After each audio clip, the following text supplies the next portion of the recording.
Oh, not right there though. Oh, keep going. You gotta go straight through those crossings. Up to the excavator.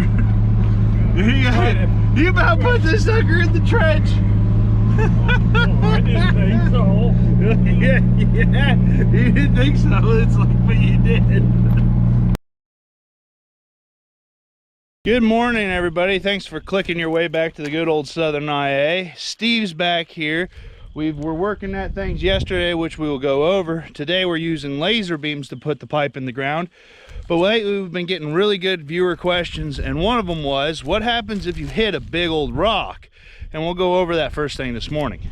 So what happens is I can drop that shoe. Yep, the boot, yeah. Right, the boot. So I take this off,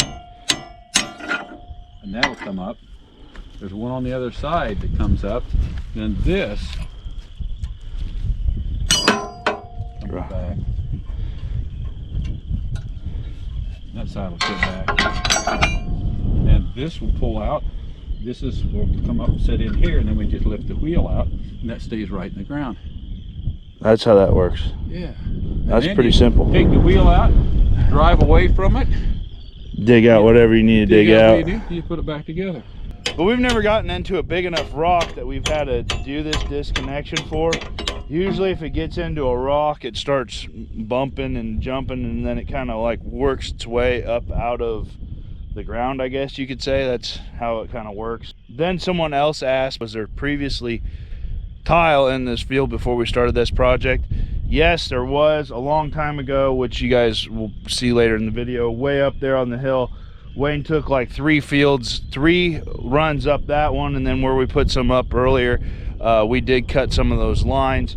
So it had some tile in there, but it wasn't like systematically tiled or anything like that.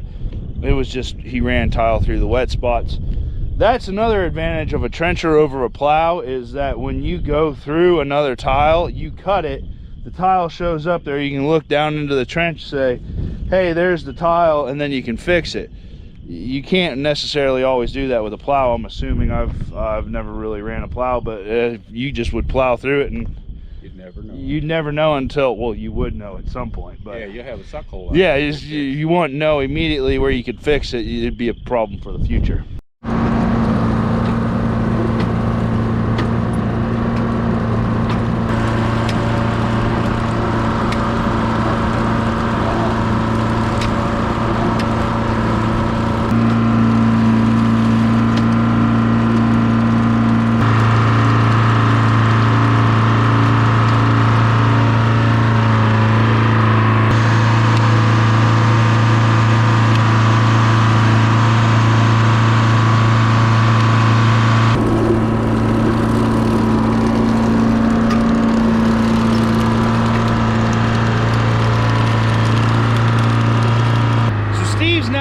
Up the hill on another run. It's midday here now.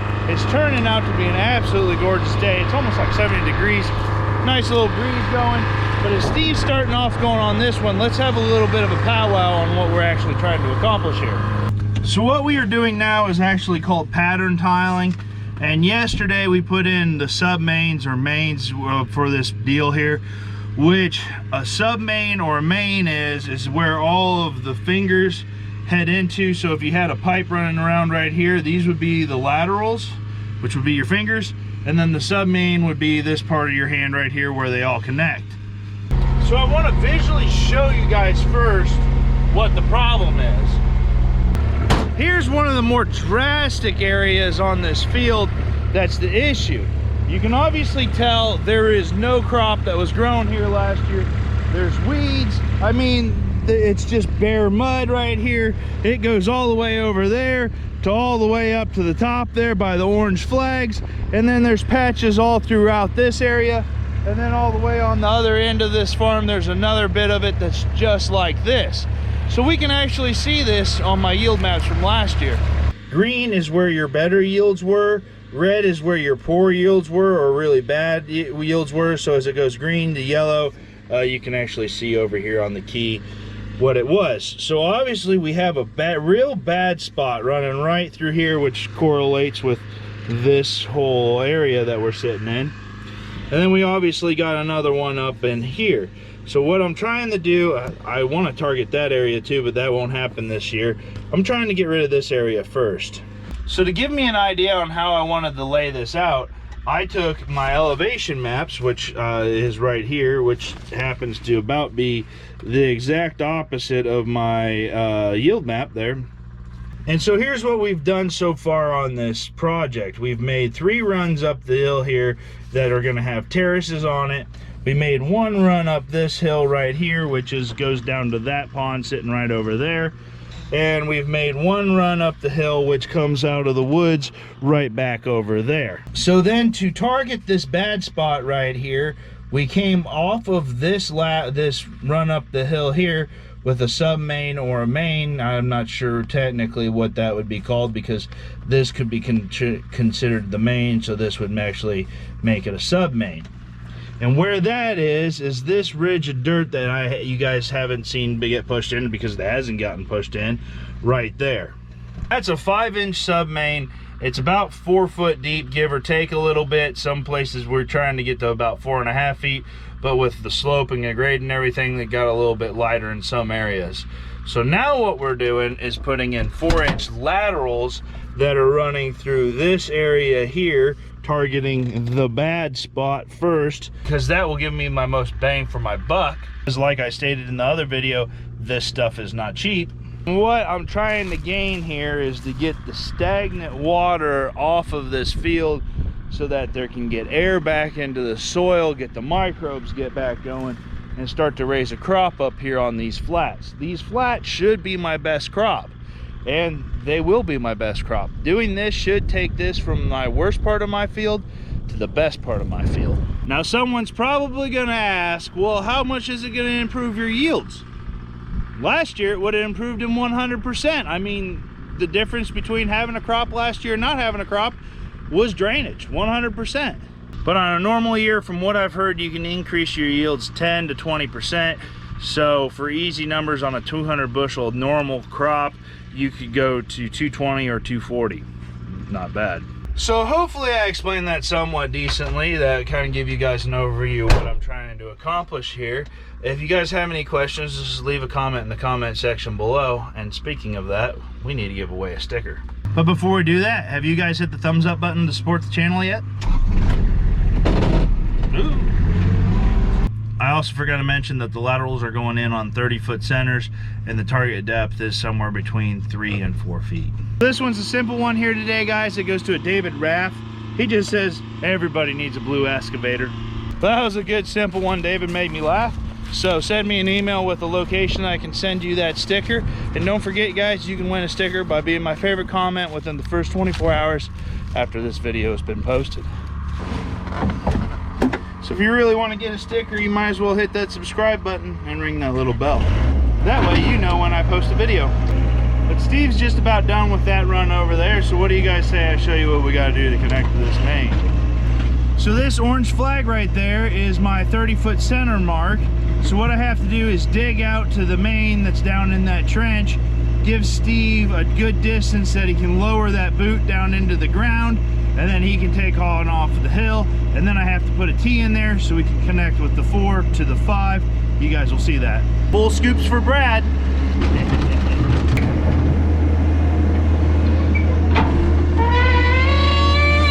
Gosh, I wish some of that oil leaking down that boom would leak on that squeaky bed.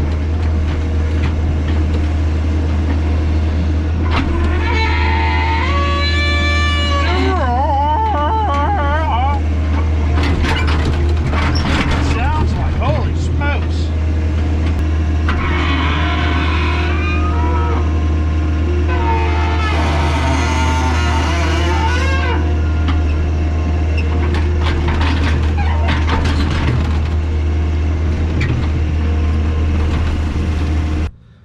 You guys see how well that ditcher edge is working? It's leaving me this nice flat bottom to work with here. And then I can just scrape it right over the pipe, get the pipe exposed. I'm liking that. Let me tell you what, I'm liking that. So let's get ready to put this T in here. You gonna come down in the hole and help me? You gonna bring me the Sawzall? You gonna boop the YouTubers? Hey, hey. Ooh, boop. Yeah, everybody needs a blue heeler.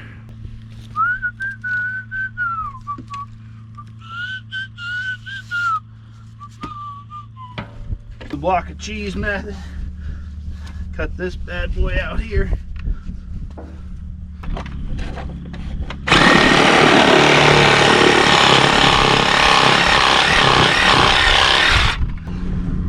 So then I take my tee, shove it onto this side, lift it up on this edge, make sure there's no dirt under there.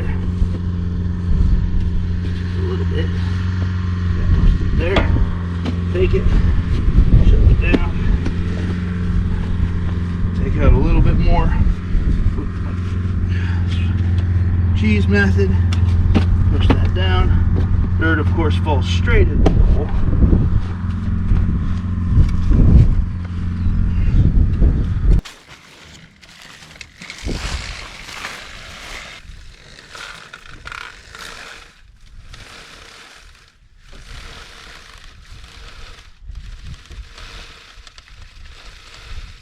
That'll probably do it.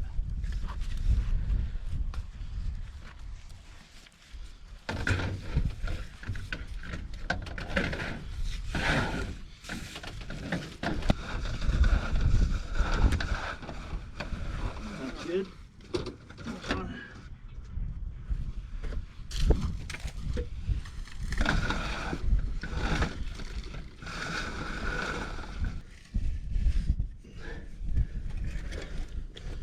Really cool air, feels nice today.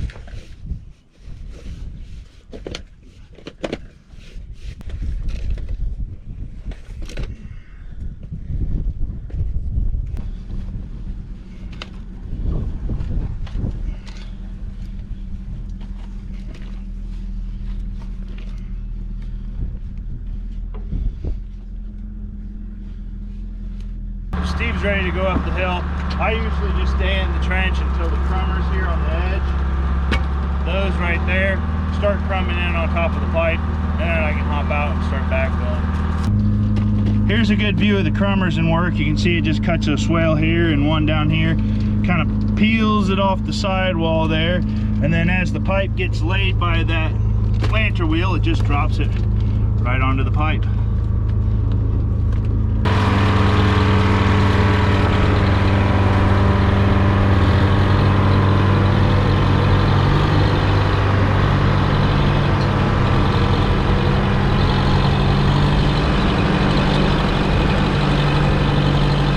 Steve has devised himself a pretty nifty way to make a really straight shot on these trenching lines, and it's kind of like an aperture on like a firearm.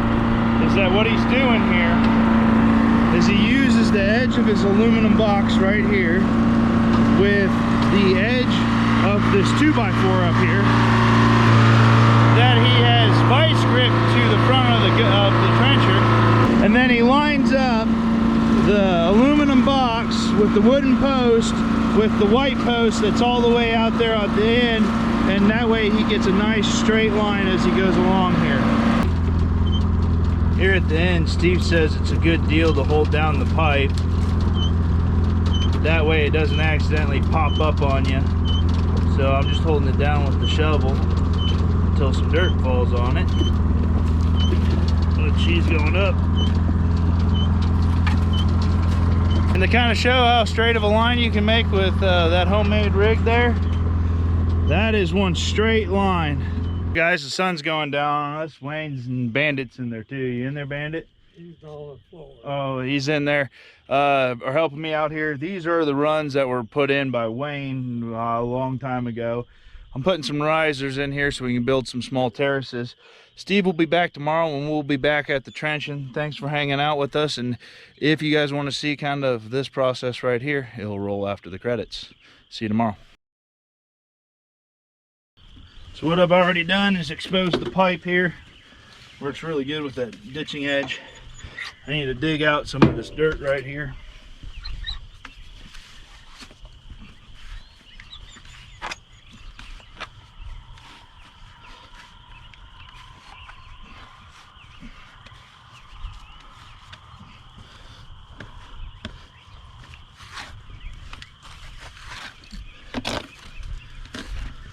Same thing on the other side. I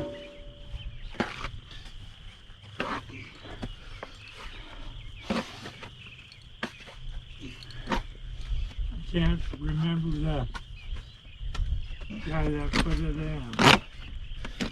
I mean, this was From a while ago. Arabia. He's from Arabia? Yep. His boy took over.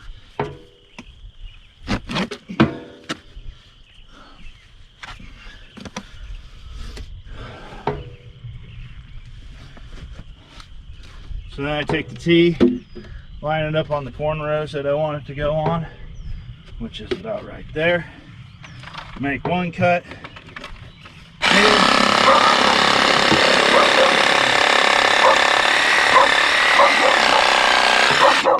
Sometimes they'll split apart, so you gotta remeasure it. Put that where you want it. I'm gonna cut this one.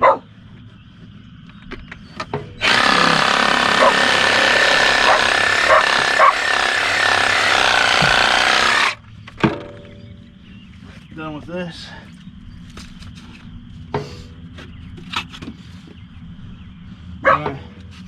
Take the shovel, lift it up, dig out just a little bit right here. I do that so that the riser sits more level out there in the field versus looking all cockeyed. Lift that up a little bit, slide this end on, rotate it on, lift it up. Got a little bit of dirt underneath there. Take it out with your hand. Take this, go like that. It's gonna be a tight fit. Put a shovel in there, kind of use it as like a spoon.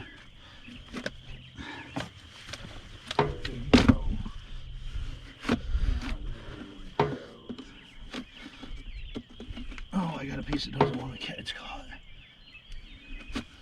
Come on.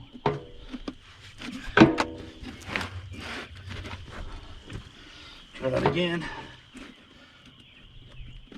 What you get caught on? Do I have like a hanger?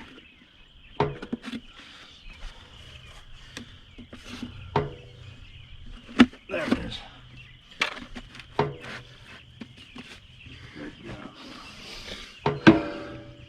Check for height. That's actually not bad. This one's a little deeper. Whack it in.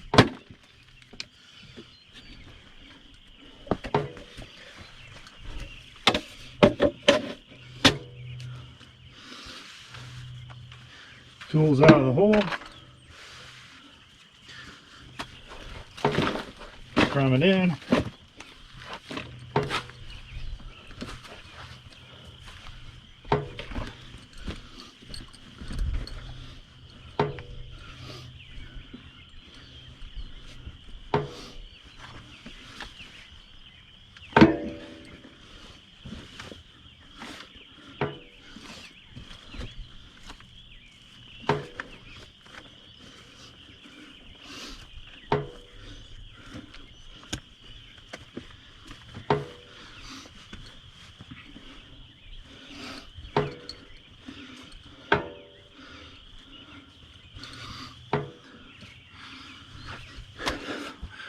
Backfill.